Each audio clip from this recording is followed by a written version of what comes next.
यही सोचा था एक बार पहले ठीक से कमा लूं, उसके बाद जिंदगी का आनंद लूंगा। जैसे ये सब हिसाब करते करते पुरानी बातें वो याद करता जा रहा था, क्या क्या संघर्ष मैंने किए, कैसे पेट काट करके एक एक चीज मैंने जोड़ी, कैसे अपनी नींदें खराब कर करके मैंने धन कमाया, कैसे मैंने अपने बच्चों के साथ भी नहीं बैठ पाया, मैं अपनी पत्नी की बात भी नहीं सुन पाया, मैंने कभी रिश्तेदारों के बीच में भी ज्यादा देर जाकर बैठ नहीं पाया। किस तरह से मैंने ये पैसे इकट्ठे किए, क्या कुछ मैंने ये उपलब्धियां पाई, सब हिसाब लगा रहा था। और अचानक चक्कर आना शुरू हो गया।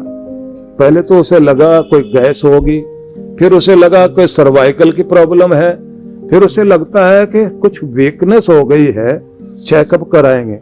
और इतनी देर में चक्कर खाकर नीचे गिर गया। और जैसे चक्कर खाकर गिरा तो उसने देखा कि कोई एक काली छाया सामने दिखाई दे रही है। तो इसने पूछा, कौन हो तुम? बोले, हम वही हैं जो आखिर में आया करते हैं। यमराज हो? बोले हाँ। ले जाने आए हो? बोले बिल्कुल ले जाने आए। बोले अभी तो मैंने जीवन जीने की तैयारी की थी और तुम लेने के लिए भी आ गए।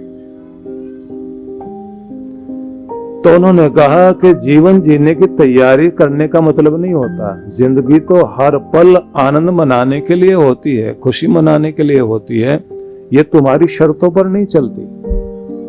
इसने कहा एक काम करिए, मैंने इतनी मेहनत से पैसा कमाया है, इसमें से थोड़ा बहुत आप ले लीजिए और बाकी हमें कुछ साल और जीने का मौका दे दीजिए। उस काली छाया ने हंसते हुए कहा कि ये कागज के टुकड़े तुम्हारे लिए कीमती है, हमारे लिए तो ये सब बेकार हैं, और ये रिश्वत जो है ये दुनिया में काम कर जाती होगी, हमें काम नहीं करती। बोले आधा आधा कर लेते हैं ना। यमराज ने फिर डांटा और ये कहा यहाँ आधा पूरा कुछ नहीं होता। बोले नहीं, आधा आधा कर लेते हैं, आप मुझे 1 साल जीने की मोहलत दे दीजिए और फिर देखिए मैं कैसे जीता हूं, क्योंकि मुझे होश आ गई जिंदगी जीने की। अब तक जो मैंने लापरवाही की है, अब तक मैंने अपने शरीर का ध्यान नहीं रखा, अब तक अपने परिवार का ध्यान नहीं रखा। अब मैं पूरी दुनिया घूमना चाहता हूं, मैं हर पल का आनंद लेना चाहता हूं, मैं खुशी खुशी जीऊंगा, एक एक क्षण में मैं संतुष्ट होकर जीऊंगा। मैंने प्रार्थना नहीं की, मैंने कमा करके अपने लिए तो मैं जिया हूं, लेकिन अपने लिए भी नहीं जिया हूं। मेरी तो कोशिश ये थी कि बस इकट्ठा करता चला जाऊं। अब मुझे बहुत समझ आ गई है, आप मुझे जो है 1 साल का मौका दो। काली छाया ने कहा 1 साल की बात क्या, तुम्हें 1 घंटे का टाइम नहीं मिलेगा। इसने कहा ऐसा करो, अच्छा सारी प्रॉपर्टी रख लो, 1 घंटा तो मुझे और दे दो। काली छाया फिर कहती है 1 घंटा भी नहीं मिलेगा। अच्छा चलो, सारा सब कुछ जो भी कुछ है, मेरा नेम फेम रुपया पैसा सब मैं देने को तैयार हूं, 5 मिनट तो दे दो ना। और अब यमराज ने कहा कि अच्छा ये बता 5 मिनट में क्या करेगा? इसने कहा मैं लिखना चाहता हूं कुछ।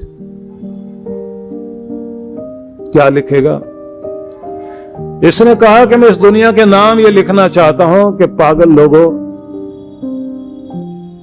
पैसा इकट्ठा करने में अपनी जिंदगी खराब मत कर लेना, अपनी सेहत खराब मत कर लेना, अपना चैन खराब मत कर लेना, अपनों के लिए मोह ममता में आकर के इतने पाप और गुनाह मत कर लेना कि तुम्हारी आत्मा कलुषित हो जाए।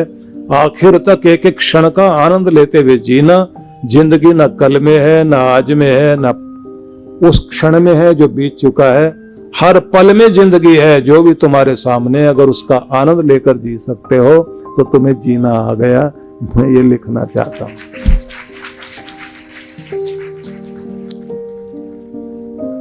यमराज ने कहा लिखोगे तो क्या होगा? बोले जैसा मूर्ख मैं हूं, ऐसे दुनिया में बहुत सारे मूर्ख हैं, वो पढ़ेंगे तो उनको अकल आएगी। यमराज बहुत जोर से हंसे और बोले तुम जैसे बहुत लोगों ने किताबें लिखी हैं और लाइब्रेरियां भरी पड़ी हैं, कोई नहीं पढ़ता उसको। और तो और शमशान घाट के पत्थरों पर भी लिखा हुआ है, वहां भी लोग एक दूसरे को छोड़ के आते हैं और पत्थर पे पड़ी हुई बात, लिखी हुई बात को पढ़ के भी आते हैं। उसके बाद भी घर आते आते भूल जाते हैं और वहीं से आते आते शेयर मार्केट के भाव की बात करने लग जाते हैं। इसलिए इस चक्कर में मत पड़, कि तेरे लिखे हुए को दुनिया पढ़ेगी और उनको समझ आ जाएगी।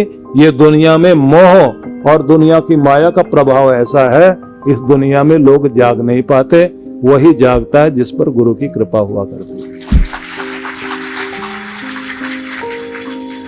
और जो जाग गया वो जिंदगी को जीता है। न तो किसी का रोब चलता दुनिया में, न किसी का प्रभाव चलता, न किसी की संपत्ति काम आती। अगर काम आती है, एक क्षण जीने का तरीका आ जाए, समझ आ जाए, कमाया कुछ भी छोड़ना यहीं पड़ेगा। अगर साथ जाएगा तो धर्म जाएगा, साथ जाएगी तो भक्ति जाएगी, उसी से तुम्हारा कल्याण हो सकता है, नहीं तो किसी चीज से कल्याण होने वाला नहीं है। अब ये बात जब समझ आ जाए तभी भला, लेकिन आती है क्या किसी को?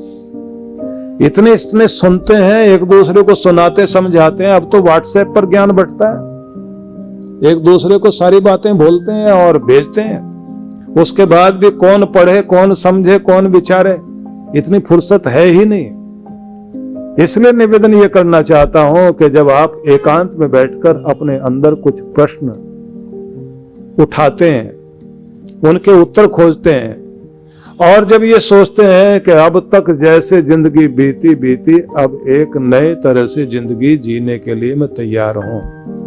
हम लोग जो आज यहाँ बैठे हुए हैं, तैयारी कीजिए कि अब खान पान पर भी ध्यान देंगे, सेहत पर भी ध्यान देंगे। 5 चीजें बड़ी महत्वपूर्ण मानी जाती है। सबसे पहला तो यही माना जाता है कि व्यक्ति अपने आरोग्य पर ध्यान दे। दूसरे नंबर पर माना जाता है आर्थिक आत्मनिर्भरता पर ध्यान दे, और तीसरे नंबर पर माना जाता है कि उसके पारिवारिक प्रसन्नता बनी रहे, और चौथे नंबर पर माना जाता है कि प्रत्येक व्यक्ति का सामाजिक जीवन जो है वो इतना उत्कृष्ट हो कि उसका सम्मान बना रहे उसके जाने के बाद भी। और 5वीं चीज मानी जाती है कि जब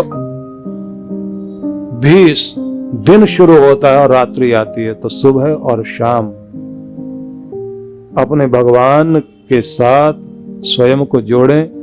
गुरु, धर्म और भगवान, इनके प्रति ऐसी वफादारी बनाए कि ये वफादारी कभी टूटनी नहीं चाहिए। जब समय भगवान का हो, उस समय उसको याद करने बैठे।